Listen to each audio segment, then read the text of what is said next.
Mais l'image elle est complètement ouf, je trouve. Regardez là les poils, c'est magnifique, le niveau de détail on peut zoomer, mais la qualité elle est incroyable quoi. Je trouve. Voilà le genre de truc qu'on peut faire avec Midjourney en mars 2023. Je trouve ça assez fascinant.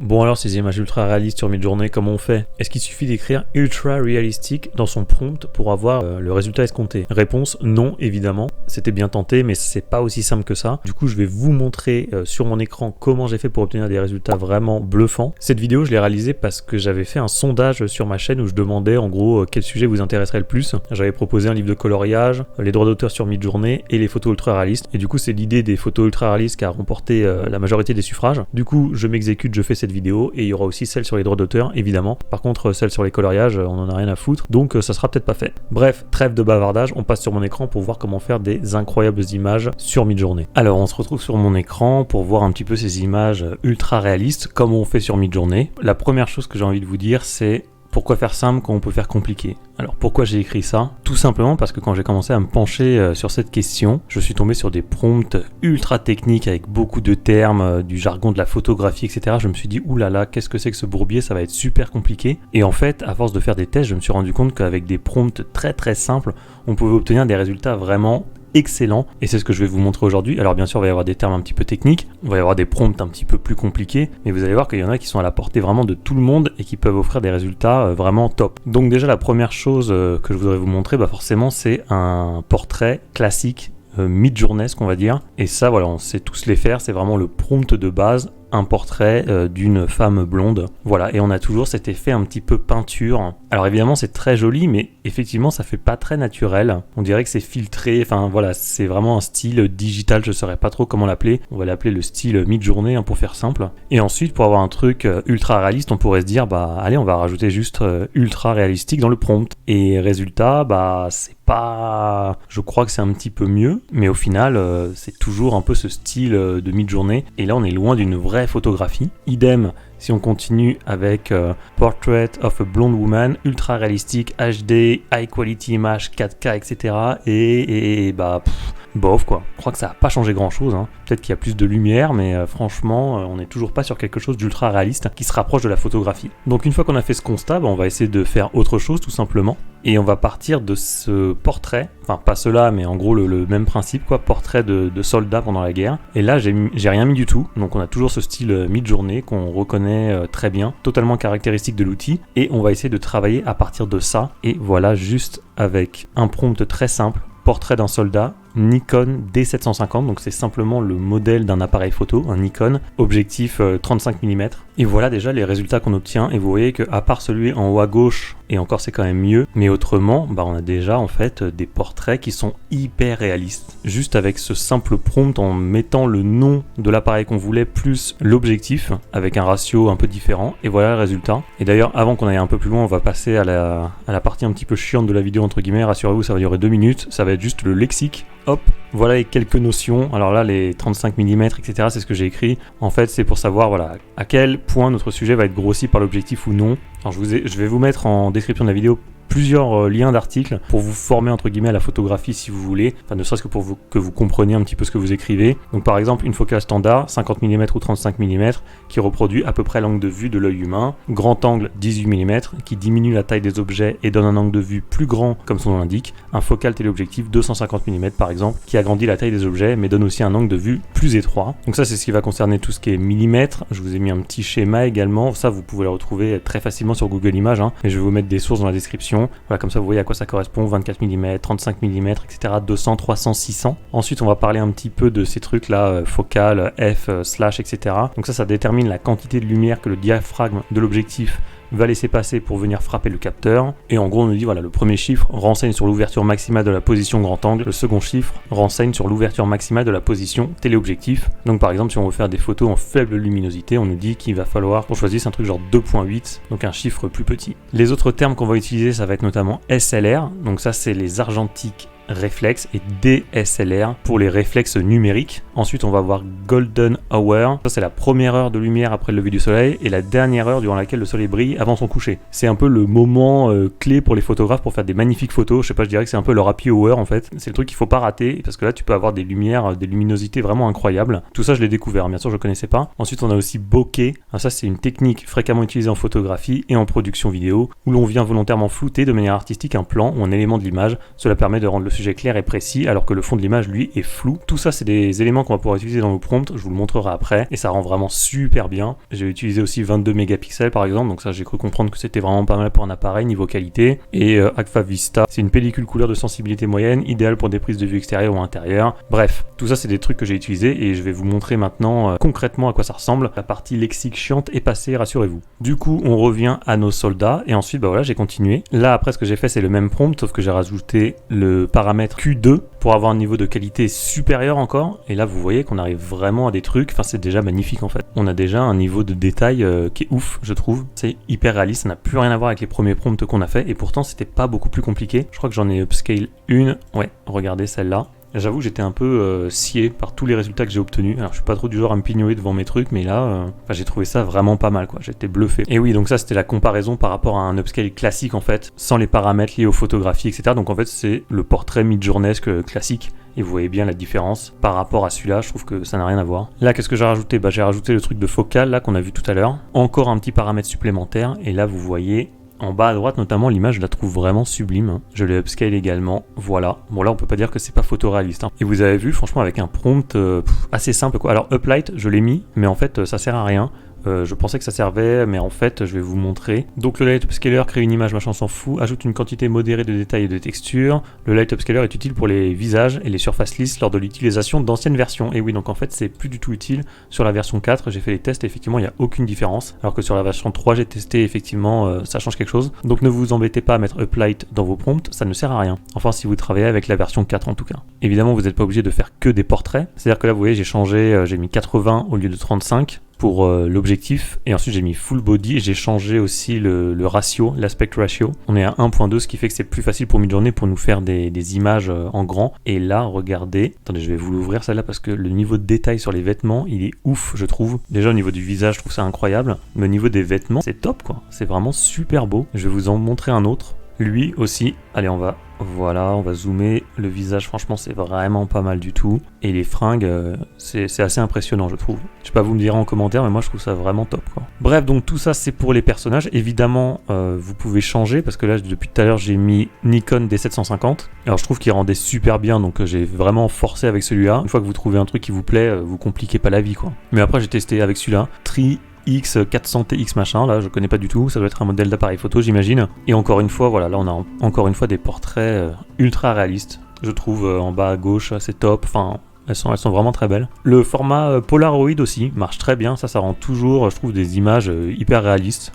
Et là, enfin voilà, j'ai juste mis Polaroid, portrait d'une femme blonde, et voilà les résultats que j'ai eu. Alors le prompt, il est hyper simple, et pourtant, on a un résultat qui est ultra réaliste aussi, je trouve. Pareil avec celle-là. Oui, petite astuce également, parce que forcément, quand vous mettez des noms d'appareils photo, parfois vous allez avoir l'appareil photo forcément qui apparaît sur l'image alors que c'est pas forcément ce que vous voulez. Donc petite astuce pour le retirer. Bon, je vous en ai déjà parlé dans ma vidéo sur les prompts négatifs, mais là vous voyez j'ai repris exactement le même prompt et j'ai ajouté à la fin no caméra, donc pas d'appareil photo, et il m'a retiré tous les appareils photo. Donc n'hésitez pas à mettre cette petite commande no camera à la fin de vos prompts, comme ça va dégager les appareils photo qui auront tendance à être sur vos images. Bon, les animaux maintenant, alors là je me suis régalé, franchement j'ai eu des trucs incroyables. Un zèbre, deux profils, golden hour, donc c'est ce que je vous ai montré tout à l'heure, c'est la hour des photographes, là où il y a la lumière vraiment du soleil qui est un peu doré, tout ça c'est vraiment très très beau. Et j'ai mis National Geographic. Je pense que vous connaissez National Geographic, hein. C'est un magazine qui fait des photos magnifiques, de qualité incroyable. Et si vous le mettez dans votre prompt, forcément vous allez avoir des images de qualité incroyable.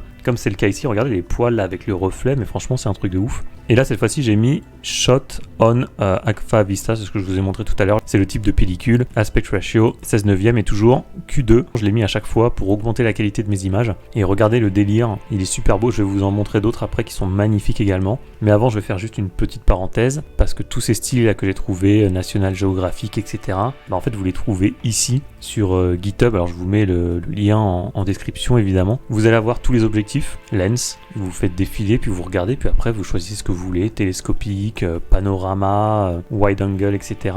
Les filtres, et dans caméra et scène, c'est là que vous allez voir par exemple, alors cinématique je l'ai utilisé plusieurs fois, voilà le fameux Golden Hour, comme ça vous avez déjà un aperçu de ce que ça va donner, donc vous pensez bien que j'avais pas inventé ce truc, je sais même pas ce que c'est, j'y connais rien en photo. Blue Hour aussi je l'ai utilisé, c'est vraiment pas mal, je vais vous montrer après. Truc de nuit aussi, j'en ai fait également, bref voilà vous avez plein de trucs, et si vous en voulez encore plus, là c'est parce que je suis dans Tree, mais vous pouvez cliquer sur Just the Style et puis là vous allez avoir d'autres trucs, notamment au niveau des types d'appareils photo, le Nikon, etc. Ce que je vous ai montré c'est là-dedans, mais là j'ai mis Tree parce que je préfère en fait, je trouve que c'est plus parlant, mais vous en aurez plus en cliquant ici. Voilà, je vais pas le faire parce que les images elles mettent 100 ans à charger, c'est infernal, mais je vous le dis, si vous voulez encore plus de trucs genre Polaroid, GoPro, etc., cliquez ici et vous aurez plus de trucs, je vous mets le lien en description de toute façon. Bref, on continue avec les animaux, regardez-moi ces magnifiques pingouins, non mais franchement c'est un truc de ouf, regardez la qualité du truc, c'est magnifique, j'en ai upscale, regardez lui là par exemple, enfin avec les vagues derrière, le focus qui est fait sur le pingouin, je trouve ça vraiment très beau. Idem pour lui, son cousin là, c'est magnifique. Là franchement on peut pas me dire que c'est pas ultra réaliste, hein. Idem, alors là c'est ce que je vous ai dit tout à l'heure, vous voyez après une fois que j'ai trouvé mon prompt, je n'ai quasiment plus rien changé. Au lieu de mettre Golden Hour, j'ai mis Night Moment, donc des photos de nuit, et voilà j'ai eu cette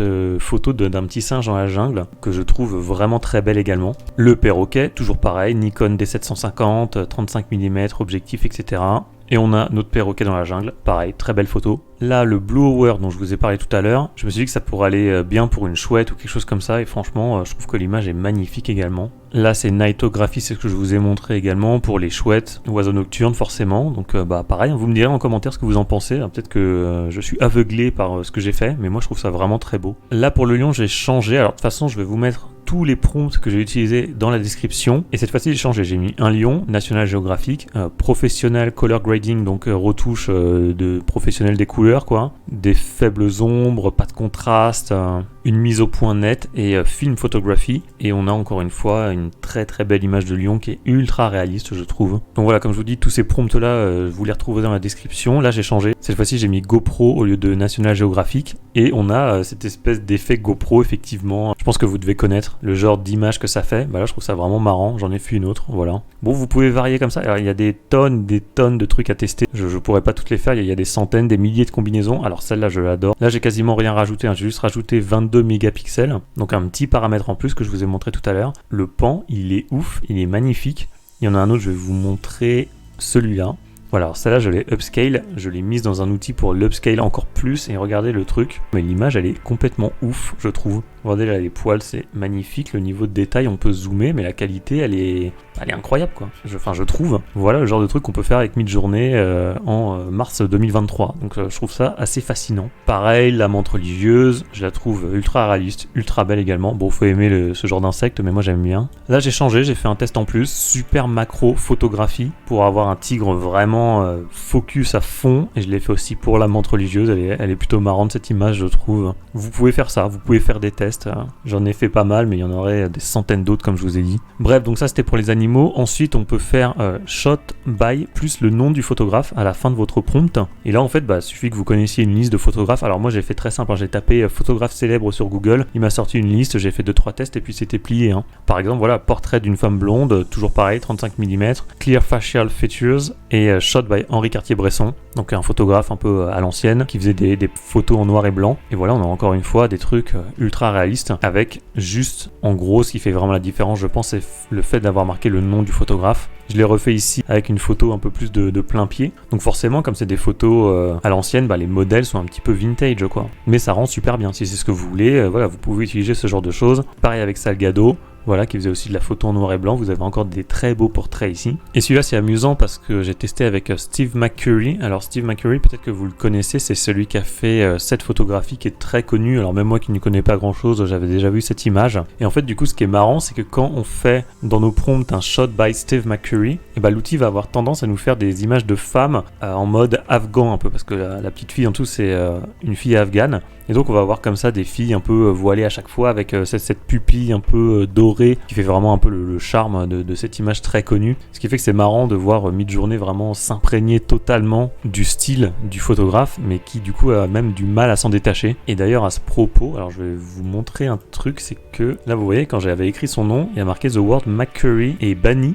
Alors je sais pas trop pourquoi, alors soit McCurry ça correspond à genre une actrice de cul ou un truc comme ça. Alors j'avoue avoir fait des recherches là juste pour le besoin de la vidéo bien entendu. Alors oui ça existe mais ça a pas l'air d'être des superstars non plus, donc je sais pas trop si c'est ça ou alors c'est carrément le photographe, enfin ou je sais pas ses descendants ou je sais pas quoi, qui ont demandé à ce que son nom soit banni pour pas qu'on puisse copier son style par exemple. Alors c'est une hypothèse que je fais, en fait je sais pas trop mais je me dis que c'est possible. En tout cas bon là comme vous avez vu j'ai triché un peu puisqu'il m'a suffi de faire un espace Mac plus loin Curry pour avoir le résultat que je voulais. Mais bon, alors si vous avez une idée, dites-le moi dans les commentaires. Mais là voilà, c'est mes deux hypothèses. Soit actrice de cul, soit le photographe a demandé à être rayé de la liste, enfin en tout cas qu'on puisse pas écrire son nom pour pas copier son style. Voilà, je pose ça là, j'en sais rien. Ensuite, pour les paysages, bah là c'est quasiment la même chose que tout à l'heure. Bon là j'ai juste changé l'aspect ratio, j'ai mis 2.1 pour avoir un peu panorama. Q2 toujours, j'ai mis Arctic Landscape parce que je voulais un paysage de glace. Et j'ai toujours mis National Geographic. Et voilà le genre de résultat qu'on peut obtenir. Je trouve ça toujours super beau. Qu'est-ce que j'ai fait? Bah forcément j'ai fait la jungle aussi, toujours avec le même prompt, sauf que j'ai remplacé Arctic par jungle forcément. Voilà, donc je trouve ça très beau également. Celui-là est plutôt marrant, j'ai utilisé un autre truc que j'avais trouvé sur GitHub, là, le site que je vous ai montré tout à l'heure. J'ai mis Underwater Photography, ce qui fait que ça fait un truc entre deux, entre ciel et mer, entre guillemets quoi. Et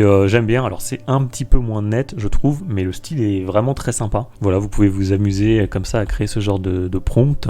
Là, je me suis régalé avec tout ce qui est aurore boréale, etc. Northern Lights, c'est comme ça qu'on dit en anglais. Toujours pareil, DSLR, 22 mégapixels, National Geographic, enfin franchement, Q2, toujours à la fin, je pense que ça fait la petite différence quand même. Puis après, on obtient des trucs vraiment incroyables, quoi. Donc je vous montre, j'en ai fait 3, je crois. Voilà, celui-là aussi, il est vraiment très beau. Celle-là, j'aime bien, alors elle est un petit peu moins réaliste. Enfin, encore que, je pense que c'est peut-être possible, mais l'image, je la trouvais tellement belle que j'ai pas pu m'empêcher de l'upscale. Également, vous pouvez faire des photos de street, quoi, de la rue. Alors là, j'ai testé Paris by Night en gros, Wet Street, avoir de la pluie comme ça, j'aimais bien les reflets, je trouvais ça super beau et je vais l'agrandir et puis vous allez voir avec la pluie, les reflets de la nuit, etc.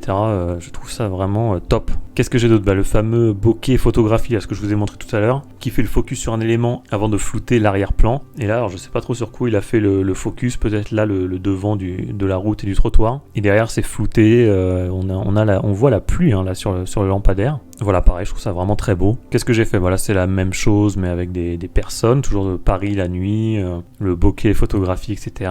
Et là, c'était à Amsterdam, Golden Hour. Alors celui-là, je l'ai adoré. Golden Hour, je l'ai mis à toutes les sauces, parce qu'effectivement, je trouve que ça rendait très très bien. Celui-là, un petit peu moins réaliste, je dirais, mais j'ai utilisé le prompt Long Exposure. C'est ces images de nuit avec ces espèces de traînées de lumière. Je pense que vous avez déjà vu ça plusieurs fois. Bah là j'ai testé avec la voiture et franchement ça rendait super bien. Mais je trouve un petit peu moins réaliste peut-être, encore que. Ensuite je vous mets d'autres possibilités de prompt. Tout ça je l'ai trouvé sur d'autres vidéos YouTube. De toute façon je vais vous mettre dans la description 4 ou 5 vidéos YouTube qui m'ont inspiré. Parce que bon faut bien citer les sources, hein. Croyez pas que j'ai tout inventé moi-même. Comme ça vous pourrez avoir d'autres idées. Woman with green eyes and blue hair, ok. Award winning photography. Donc genre photo qui a remporté un prix quoi, pourquoi pas. Professional color grading, soft shadow, ça c'est ce qu'on a vu tout à l'heure. Et magazine photographie. Comme ça on a l'impression d'avoir une photo qui vient d'un magazine. Alors vous me direz ce que vous en pensez. Franchement je trouve que le résultat est vraiment pas mal du tout. C'est très joli. Et après vous pouvez changer, voilà. Cinéma, film, photographie, par exemple. Ça change un tout petit peu. Ensuite j'ai mis glamour, photographie. Là on a effectivement des femmes qui ouvrent un petit peu la bouche, un petit peu, ouais, glamour quoi. Donc la nuance est fine, mais en tout cas les portraits sont toujours très beaux. Par exemple, ça c'est pour les cinéma, film, photographie, je l'ai upscale et on voit quand même que le niveau de détail il est assez impressionnant et ça rend quand même, c'est très réaliste. Alors là on dirait que la photo est hyper retouchée, mais ça reste réaliste. Pareil, tous ces prompts, ils seront dans la description de la vidéo. Et voilà, ensuite quelques images en plus que j'aimais bien, un petit peu fourre-tout. Donc Indien d'Amérique, Nikon D750, Golden Hour. Là j'ai eu vraiment des très belles images également. Je les ai upscale, alors là ça fait, soit c'est un très beau jeu vidéo, soit c'est réaliste, je sais pas, vous me direz, moi je trouve ça réaliste. Pareil pour celui-là, BG. Et alors celui-là, franchement, je le trouve exceptionnel. Du coup, je l'ai upscale également, je vais vous montrer. Voilà, je l'ai upscale en x2, je crois, pour améliorer encore la qualité. Et là, ouais, là, on peut aller dans son nez, quoi. Je sais pas, je trouve ça vraiment top. Je la trouve vraiment très belle, cette image, elle est particulièrement réussie, je trouve. Alors celle-là, je l'ai trouvée sur Reddit. Alors c'est un peu cheaté parce que c'est pas moi qui l'ai faite, j'ai juste copié-collé le prompt. Pareil, je vous le mets en description, le truc est un petit peu plus technique, mais alors les résultats sont ouf. Vraiment très très belles images. J'en ai upscale une seule, alors là on est vraiment sur un niveau de réalisme incroyable. Pour autant, après j'ai essayé de remplacer la première partie du prompt et ça rendait pas toujours aussi bien. Donc peut-être faites des tests de votre côté, reprenez le prompt de base et puis testez. Peut-être que cette combinaison marche très bien, que j'ai pas eu de chance, mais en tout cas là sur le prompt donné que j'ai trouvé sur Reddit, la photo est vraiment magnifique, le résultat est top. Avant de conclure, je voudrais quand même vous dire qu'effectivement, il sera beaucoup plus simple d'avoir une image réaliste avec quelque chose qui existe. Donc un support, entre guillemets, sur lequel Midjourney pourra s'appuyer pour faire des images réalistes. Par exemple, j'ai fait avec un dragon, et même si j'ai mis tous les trucs de l'appareil photo, l'angle, etc., ça rendait toujours un petit peu fake, tout simplement parce qu'un dragon, ça n'existe pas. Donc je pense que Midjourney s'est beaucoup inspiré de trucs en images de synthèse, ou des dessins, quelque chose comme ça, même des statues. J'ai eu pas mal de statues, ça je pense que c'en est une clairement en haut à droite. Par conséquent, ça rendait pas très bien. Donc si vous voulez des images réalistes, si vous faites des personnages, des animaux, des décors, etc., ça va marcher. Mais je pense que si vous essayez de rendre un truc, genre un personnage de manga par exemple, en ultra réaliste, à mon avis, vous allez en chier. Là par exemple, c'est pareil. Bon, le dragon évidemment, il est fake, on se croirait à la foire du trône là. Et les autres, ils sont réalistes, mais forcément, c'est des lézards. Donc des lézards, ça existe. Donc c'était plus facile pour Midjourney de faire quelque chose de réaliste. Et voilà, j'avais fait celle-là aussi. Enfin, j'avais fait pas mal de trucs genre hot, blonde, woman, etc. Mais en fait, tous les prompts ont disparu. Donc je pense qu'ils ont été supprimés. Au bout d'un moment, ils ont été supprimés rapidement. Alors j'ai réussi à prendre juste cette image. Mais en tout cas, sachez que maintenant, je sais qu'il y a eu des retouches de fait sur Midjourney au niveau des images not safe for work, etc. Et maintenant, c'est possible que quand vous écrivez certains trucs un peu olé olé dans vos prompts, ça dégage automatiquement au bout d'un certain temps. C'est ce qui est arrivé avec ces images. J'ai pu juste conserver celle-là. Et en tout cas, je la trouve très belle. Enfin, c'était genre un truc jolie blonde, en bikini, quelque chose du genre, quoi. C'était pas non plus un truc de ouf. Mais déjà, c'était trop pour Midjourney. Bref, voilà, écoutez, on va pas faire beaucoup plus long. Vous voyez, c'était quasiment toujours les mêmes prompts, avec en gros le modèle de l'appareil photo, un objectif, Q2 généralement, ce que je mettais à chaque fois. Puis après, voilà, ça allait pas beaucoup plus loin. Hein. Regardez celui-là par exemple, il est magnifique, comme je vous l'ai montré, mon indien là. Mais le prompt, il tient en 3 groupes de mots, quoi. Donc c'est ce que je vous disais au début de la vidéo, vous pouvez faire des trucs de dingue, même si vous n'y connaissez rien. En revanche, si vous touchez votre bille en photo, que vous connaissez les photographes, que vous connaissez les modèles, les objectifs, etc., je pense que vous pouvez faire vraiment des trucs incroyables et là vous allez vous éclater. Mais même si vous n'y connaissez rien, comme moi, vous pouvez quand même obtenir des très très beaux résultats, comme on l'a vu dans cette vidéo. Bon voilà, c'était sympa, vous voyez que c'est pas si compliqué que ça, et il faut pas être un pro de la photographie pour pouvoir faire des images ultra réalistes sur Midjourney. Si vous voulez d'autres astuces comme ça, je vous rappelle que j'ai rédigé un article qui s'appelle 10 astuces pour optimiser votre travail sur Midjourney. C'est le premier lien qui se trouve dans la description, vous pouvez le télécharger gratuitement. Et après, toutes ces images là que vous avez réalisées, est-ce que vous pourrez les utiliser? Est-ce que vous pourrez les vendre par exemple? Je vous donne des éléments de réponse dans la vidéo qui s'affiche en plein milieu de votre écran. Ça concerne les droits d'auteur sur Midjourney et vous allez voir que c'est pas si simple que ça.